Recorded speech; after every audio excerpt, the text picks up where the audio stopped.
Selamat pagi. Kali ini saya akan mempresentasikan proyek UAS kelompok 3 dari mata kuliah Manajemen Proyek Perangkat Lunak. Pertama-tama saya akan menjelaskan dokumen estimasi proyek.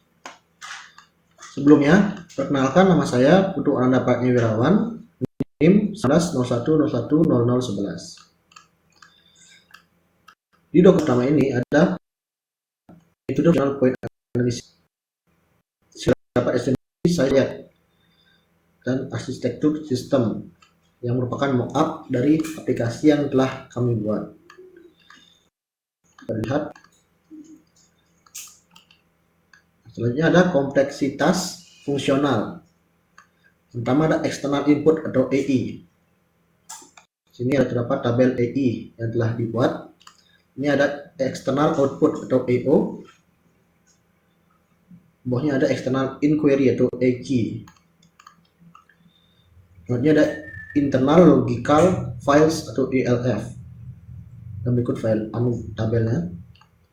Nah, di sini external interface file atau EIF tidak kami gunakan karena kami tidak menggunakan EIF tersebut. Itu ada hitung unadjusted function point atau UFP. Di sini tabel UFP-nya dan kemudian menghasilkan total UFP yaitu 79. Nah, kemudian ada total degree influence atau TDI. Ini ada tabel TDI-nya dan skornya menghasilkan total TDI yaitu 34.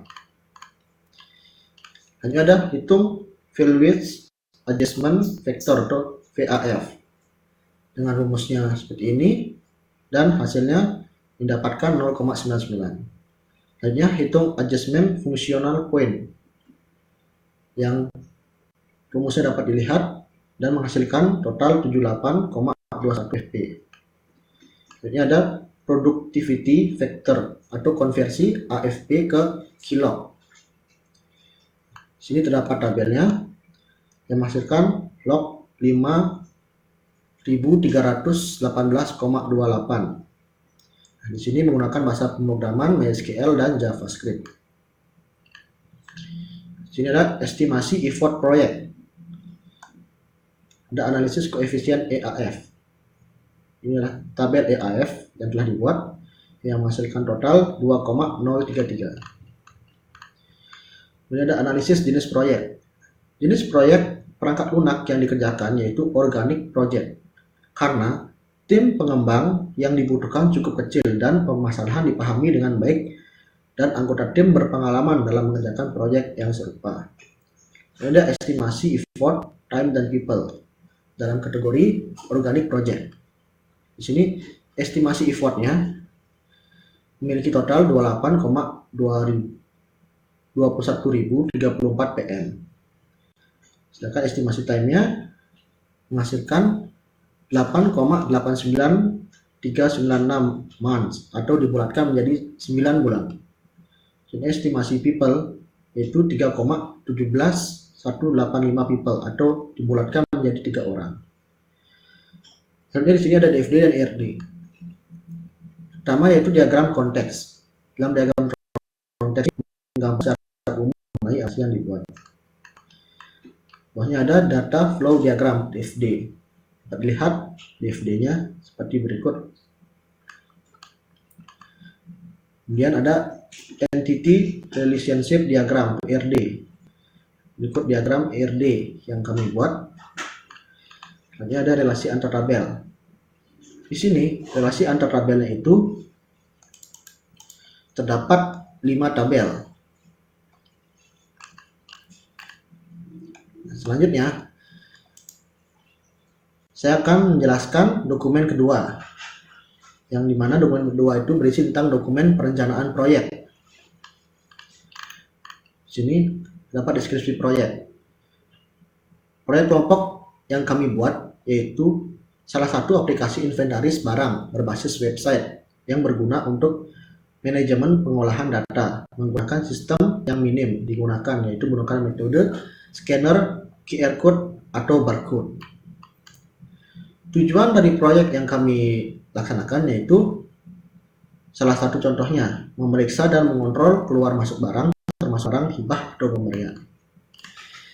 Ruang lingkup dari proyek yang kami laksanakan, contohnya seperti penerimaan barang, permintaan barang dari pegawai, monitoring persediaan barang, dan sebagainya. Kemudian sasaran dari proyek yang kami laksanakan yaitu agar sektor perdagangan khususnya pada toko Siwadesi elektronik dapat menghitung data barang yang masuk serta data barang yang keluar dan tersimpan dalam persediaan barang. Nah, di sini ada daftar definisi. Terlihat daftar definisi yang dipakai dalam dokumen perencanaan dari kelompok kami.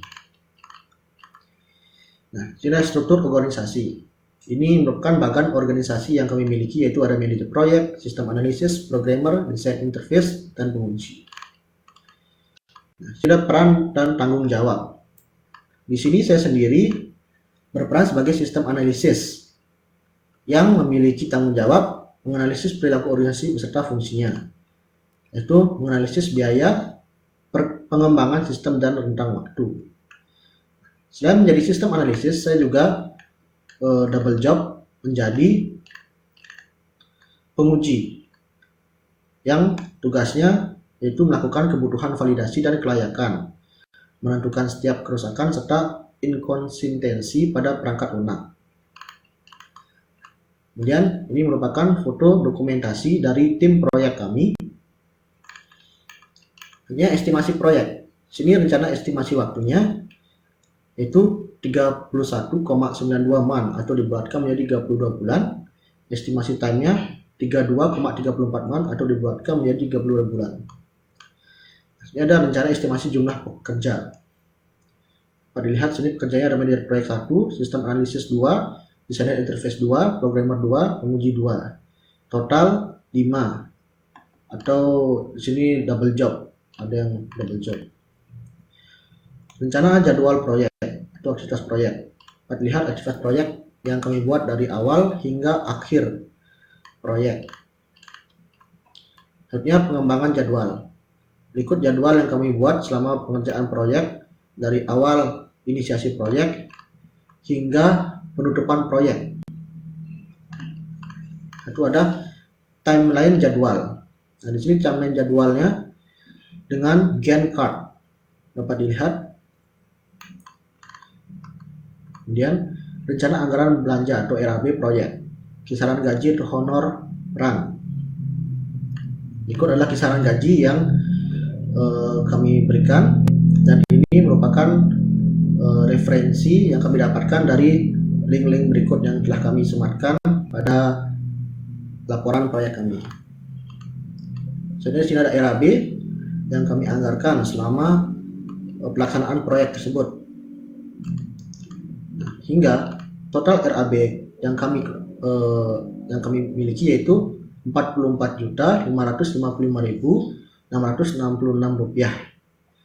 Mungkin sekian presentasi dari saya mengenai proyek akhir manajemen proyek perangkat lunak ini. Jika ada salah kata saya mohon maaf. Saya akhiri dengan terima kasih.